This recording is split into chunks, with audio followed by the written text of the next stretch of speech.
안녕하세요. 어양동 팔봉동을 지역구로 의정활동을 하고 있는 한동현 의원입니다. 시민 여러분, 코로나가 빨리 종식되어서 시민 여러분들과 함께 활짝 웃는 날이 왔으면 좋겠습니다. 이번에 제가 초등학생 돌봄 전면 확대의 필요성에 대해서 5분 발언을 했는데요. 코로나로 인해서 원격 수업으로 인한 가정보육이 늘어나면서 돌봄의 사각지대에 놓인 아이들이 많아지고 있거든요.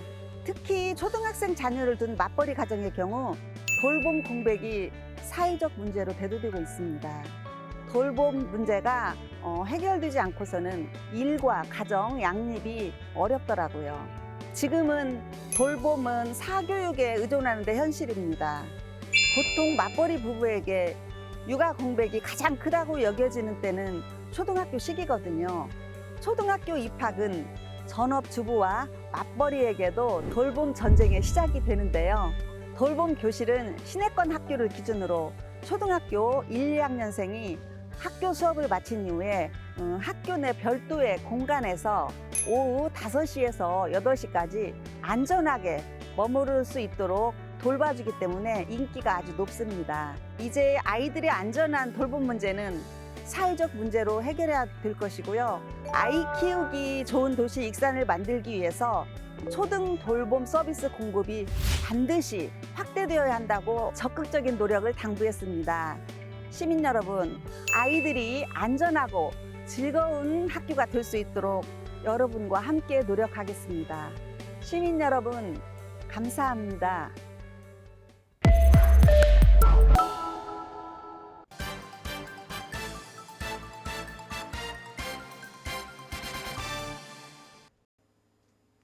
다음은 한동현 의원님 나오셔서 발언해 주시기 바랍니다. 존경하고 사랑하는 시민 여러분, 안녕하십니까? 산업건설위원회에서 의정활동을 하고 있는 어양동 팔봉동 지역구 출신 한동현 의원입니다.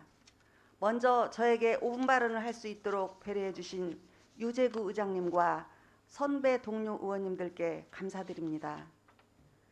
코로나로 인해 원격 수업으로 인한 가정 보육이 늘어나면서 돌봄의 사각지대에 놓인 아이들이 많아지고 있습니다. 특히 초등학생 자녀를 둔 맞벌이 가정의 경우 돌봄 공백이 심화되면서 사회적 문제로 대두되고 있는 실정입니다. 이에 본 의원은 초등학생 돌봄 전면 확대의 필요성에 대해 말씀드리고자 합니다. 통계청 자료에 따르면 2020년 전북 지역 맞벌이 가구 비율은 54.3%로 전국 평균 45.4%보다 높은 것으로 나타났습니다. 즉, 도내 10가구 중 5가구 이상이 부부가 모두 생업 전선에 나서고 있는 셈입니다. 때문에 돌봄 문제가 해결되지 않고서는 일과 가정, 양립은 유연하다 할 것입니다. 경제적인 측면에서도 돌봄을 사실상 사교육에 의존하면서 부담이 적자는 게 현실입니다. 2021년 기준 익산시 초등학교 학생 수는 14,292명이며 이 중 초등 돌봄교실 이용 학생 수는 2,077명으로 전체 학생 수 대비 14.5%만 초등 돌봄교실을 이용하고 있습니다. 당초 초등 돌봄교실에 2,150명이 신청했으나 돌봄교실 부족으로 73명이나 돌봄교실에 참여하지 못한 것입니다. 일반적으로 맞벌이 부부에게 육아 공백이 가장 크다고 여겨지는 때는 초등학교 시기입니다. 통계 자료에 따르면 2010년 출생아를 둔 부모가 육아휴직을 가장 많이 사용한 시기가 아이가 태어났을 때이고 그 다음이 초등학교 입학할 때라고 나타났습니다. 이처럼 아이의 초등학교 입학은 전업주부에게도 맞벌이에게도 출산 이후 제2차 돌봄 전쟁의 시작을 의미합니다. 돌봄 교실은 학교별로 차이는 있지만 시내권 학교를 기준으로 초등학생 1, 2학년생이 학교 수업을 마친 이후 학교 내 별도의 공간에서 오후 5시에서 8시까지 안전하게 머무를 수 있도록 돌봐줘 인기가 높습니다. 이렇게 인기가 좋다 보니 일부 학교에서는 추첨을 통해서 대상 학생을 선발하고 있는 실정입니다. 실제 돌봄교실 학생 선발 우선순위가 1순위 차상위 계층, 2순위 조손, 한부모 가정, 3순위 맞벌이 가정이지만 일부 학교의 경우 1순위인 차상위 계층 학생만으로도 정원을 채우는 경우가 있습니다.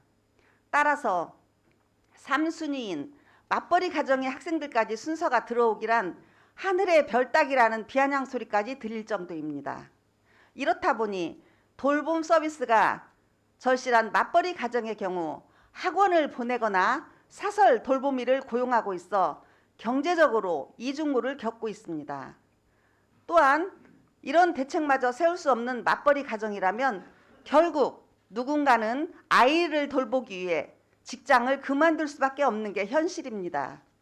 이제는 아이들의 안전한 돌봄 문제를 개인보다는 사회적 문제로 해결할 수밖에 없을 것입니다. 2021년 전북 출산율 또한 전년 대비 6.6% 감소한 0.85명으로 나타났으며 익산은 전북에서 가장 적은 0.79명을 기록했습니다. 저출산 문제 해결을 위한 정책 개발과 지원도 반드시 필요하다고 생각하지만 그것보다 중요한 것이 이미 출생한 아이들을 안전하게 키울 수 있는 환경을 만드는 것이라 생각합니다. 아이들이 안전하고 즐거운 초등학교 생활을 할 수 있는 환경 마련이 복잡하게 얽혀있는 저출산 문제의 실타래를 푸는 하나의 해법이 될 수 있기 때문입니다. 시장님, 아이 키우기 좋은 도시 익산을 만들기 위해서는 초등 돌봄 서비스 공급이 반드시 확대되어야 합니다. 코로나로 인해 돌봄 사각지대에 놓인 아이들의 돌봄 공백 해소를 위해 시장님의 적극적인 노력을 다시 한번 부탁드리면서 이상으로 5분 발언을 마치겠습니다.